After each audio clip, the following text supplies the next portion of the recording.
What's going on, ladies and gents, boys and girls, guardians of all ages, Joker back again, once again. And now it's time to really confuse all of those people that think I'm a Destiny and or Bungie hater. So a lot of people have been asking me about the Battle Pass, and honestly, in my opinion, there are much larger fish to fry. From the reskinning of raid armor to the continued dissolution of your property rights in the digital era, with the announcement that content that you have paid for, not rented, not been given as part of some subscription-based game, but outright bought, will be retired every 3 months. That issue has a lot of nuance to it, and I'm sure there's somebody screeching in the comments, "The Joker!" and then wafting on about how you don't own digital products and that the TOS gives them the right to remove content whenever they want and Bungie can do whatever they want, full well knowing that if this was any other gaming company, like say, I don't know, EA or Activision, they would be fucking rioting. And just because Bungie can do something doesn't mean they should. It also doesn't make it right. Also, to those very same mono IQ glue-guzzling sycophants, keep that in mind the next time you want to bitch about the evils of EA and loot boxes and how we desperately need government regulations for a voluntary transaction. Look, I hate loot boxes as much as the next person, and I have talked about how developers and publishers need to find a more honest way of making money and selling content to players. But government regulation, in an industry that we've been trying to keep government regulation out of for nigh on decades? Yeah, I don't know about you, but I am vastly more worried about a company coming in and taking away something that I've purchased than I am about John Jackoff Jingleheimer Smith spending $500 to $700 in Tittyfall. And speaking of completely optional voluntary transactions, we segue like the Hindenburg to the main event, the Battle Pass. Yes, I know, it's called the Seasonal Rank Pass or something like that, but it's the same fucking thing. For the quizzically uninitiated, the Battle Pass is a set of rewards that you can unlock by playing the game. There are two different versions of this, the free and the premium. You get the premium when you buy the DLC. For example, if you buy the Season of the Undying, congratulations! You have the Season of the Undying's premium Battle Pass. If you buy the Season of the Dawn, congratulations once again! You have the Season of the Dawn's premium Battle Pass, and so on and so forth, until it makes enough money and Bungie inevitably decides to change it. Both the free and the premium pass will have exotic and legendary weapons, but the order in which you get them will be different based on which pass you have.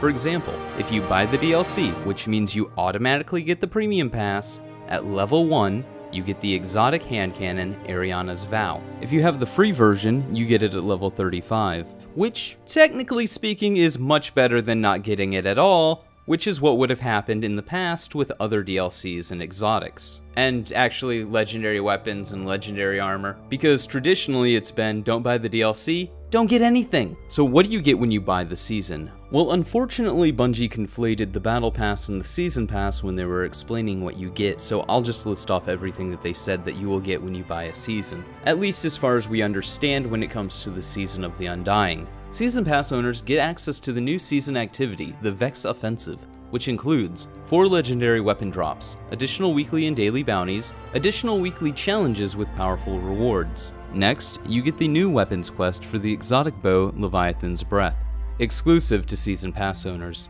A new exotic hand cannon, Ariana's Vow, awarded at rank 35 on the free track, awarded at rank 1 on the premium track. 3 seasonal legendary armor sets, 1 for each class. Note that this is a change from the annual pass where you are required to purchase gear from the season. On the premium track, you get all 3 sets at rank 1. These also drop within the Vex Offensive seasonal activity. If you want versions with higher stat tiers, you'll need to play Vex Offensive to earn them. Some additional premium track rewards: 3 universal ornament armor sets, 1 for each class, an exotic weapon ornament for Ariana's Vow, 2 legendary weapon ornaments, a new finisher, an exotic emote, an exotic ship. The ranks will go from 1 to 100, and at the end of the season, 2 to 4 weeks before, you will be given the option to buy anything in the pass that you didn't unlock. Given that in the premium pass, the exotic and the armors are unlocked at level 1, and in the free one, they're unlocked at level 35, I think what most people are going to see is that the end of the pass is largely cosmetic stuff or junk. And the buying of this cosmetic stuff, if you want to buy it, is basically like buying things from the cash shop. To me, honestly, this only becomes an issue if you have to pay to unlock every single node. So, say for example, you want what's at node 45, but you're only at node 35. It'd be some pretty greedy ass bullshit if you had to pay to unlock every single node between 36 and 45. If you can just pick what you want while you're paying for it, well, that's fine, whatever. Now, the biggest argument that I've seen against the pass is that it's pay to win. Because if you buy the pass, you get the exotic hand cannon at level 1, you get the armor at level 1. You don't have to wait till level 35. But you have to remember, the pass isn't a separate entity. You buy the battle pass when you buy the DLC. They come together. It's part of the DLC, and as long as it remains part of the DLC, there's no issue. And in all honesty, I'm actually surprised that they put a Season of the Undying exotic in the free tier. Like I said earlier, in the past, you've needed the current DLC to use the current exotic weapons. This has been a thing since Dark Below till now. This is about as pay to win as Dark Below was, as House of Wolves was, as Taken King was, as Rise of Iron was, as Curse of Osiris was, as Warmind was, as Forsaken was. Meaning it's not. You buy the DLC, you get DLC stuff. You don't buy the DLC, you don't get DLC stuff. Usually at least. With the Battle Pass, however, you at least get a chance at some of the DLC items. So this outrage over the exotic being pay to win, or the legendaries being pay to win, isn't necessarily all that accurate, because the reality of the situation is, in the past, you wouldn't have had access to any of this shit unless you bought the DLC. But Joker, what about people playing Destiny New Light, the free-to-play version?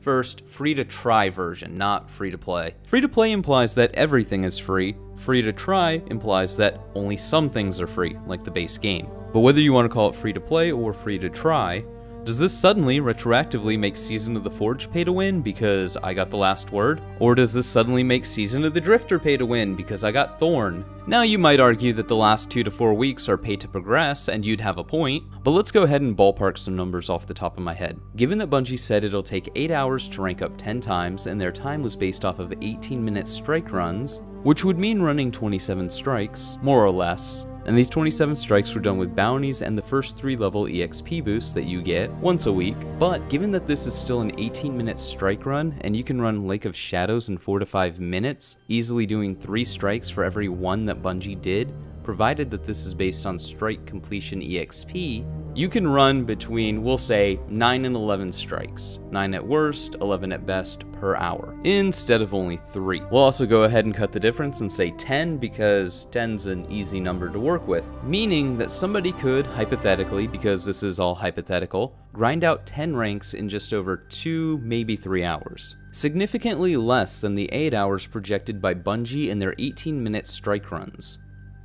So hypothetically, if you can grind out Lake of Shadows for 3 hours to get from rank 1 to 10, provided that there's no curves, no EXP caps, no increase in levels, provided that it stays exactly the same from level 1 to 100, then hypothetically speaking, if everything works out exactly as Bungie has suggested with their example, then rank 1 to 100, which is about 270 strikes at 5 minutes apiece, will take you probably about 23 hours.